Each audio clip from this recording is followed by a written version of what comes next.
And switching gears now to yesterday's Xfinity race at the Mid-Ohio Sports Car Course, we saw lots of hard racing and contact, but ultimately victory went to AJ Allmendinger, who ended up tying Marcus Ambrose for most road course wins in Xfinity history at 5 apiece. It was a big day for Kaulig Racing because it's a home track for team owner Matt Kaulig.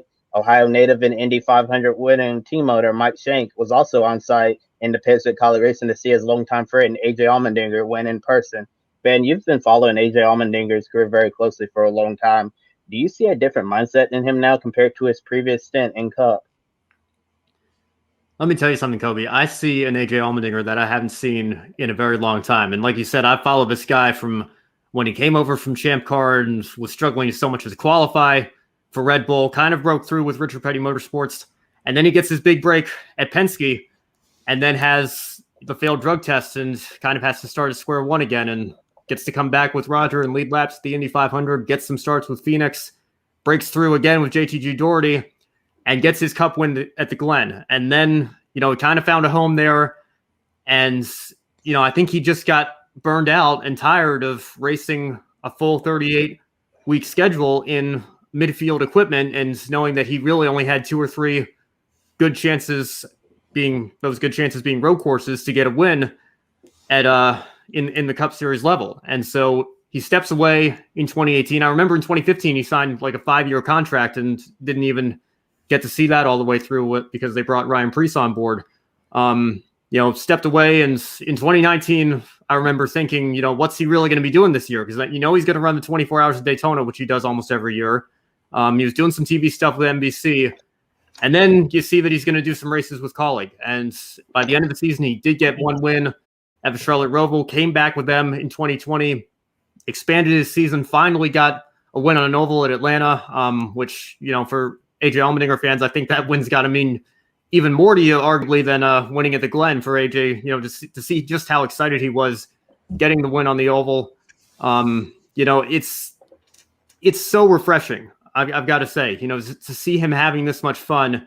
And I had my doubts. I'm going to be honest. I had my doubts when they announced Jeb Burton as the full-time driver of the 10 car. I figured AJ would just keep racing part-time this year, keep doing some TV stuff on the NBC side of things. And then they said, we're going full-time with 3 cars and AJ's going to be the driver of the 16. And, I think even though he's got the pressure of running for a championship again, running a full season, he is having so much fun driving for a top team in the Xfinity Series, knowing that he can win on really any given week. And, I don't know that would be my pick to win the championship this year based on how much young talent we have in the Xfinity Series, but he's certainly a contender. And that's not a position that you would have expected him to be in just 3 years ago when he was, still running in the midfield with JTG. And, getting the win at Mid-Ohio this week, I think is awesome for him, to be able to continue to add to his resume. I think I saw something this weekend that kind of surprised me. I think he's the all-time tied now for the all-time lead in Xfinity wins on road courses, which is kind of hard to believe because I feel like he hasn't been in the Xfinity Series that long, but he's won so many of them already. I think what AJ's doing is great, and there's talks with Kaulig expanding their program to run a full Cup Series schedule next year, and we've seen AJ come back and do some Cup races on the road courses this season. I'm sure he would have been in Sonoma this week had the Xfinity Series not been out at Mid-Ohio. People are saying Kaulig should put AJ in the car. It's a no-brainer. And I'm going to be honest with you guys. I don't even know that I want that for AJ because I would be worried that, you're seeing it now with Trackhouse in 2311. I think they're having good races here and there. Trackhouse in particular, I think, has been very strong on given race weekends. Daniel Suarez had a great run today. But it takes time, when you build a new Cup program. Even Hendrick Motorsports, which now holds the record for most wins in the Cup Series, they didn't come into Cup right away at the level that they're at now. So my worry would be if you put AJ in the Kaulig car full-time in 2022, does he get burned out again? Does he find himself stuck in a car that's limited to the midfield, running 20th to 25th every week, and you're kind of in the same position you were at with JTG? I think he's having a lot more fun racing in the Xfinity Series.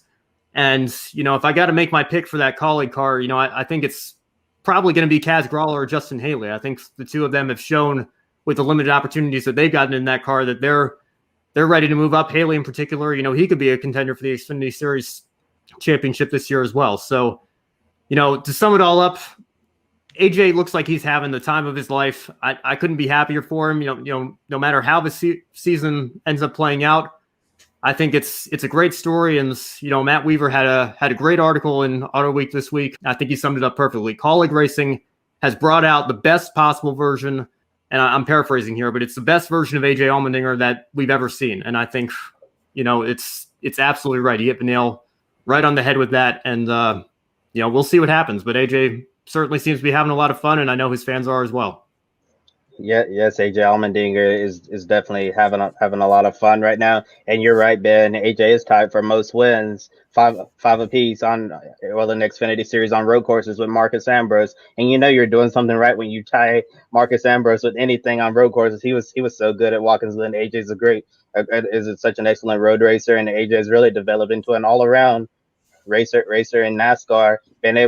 He's not just a threat on road courses. He can win on mile and a half super speedways and the short tracks as well. So AJ is definitely a versatile racer, and I do agree that I don't really see him moving to Cup full time with Kaulig. As you mentioned, it takes time to build a Cup program, as we've seen this season with Trackhouse 2311 Racing. No matter who you're aligned with, whether it's RCR, Joe Gibbs Racing, TRD, it takes time to build a program. And yes, Kaz Grala, he had a great run with Kaulig Racing. We've seen AJ shine as well in that Cup car on the road courses, but I do think it's probably best to either get an experienced Cup driver who might be out of a ride at the end of the season, or one of those young guns like Justin Haley, who's been with Kaulig for the last several years, or Kaz Grala, who in his limited starts has really been impressive. So I definitely think those young drivers would go to that full-time Kaulig car that they're planning to bring online next season. AJ is definitely having the time of his life right now in the Xfinity Series, having a lot of fun.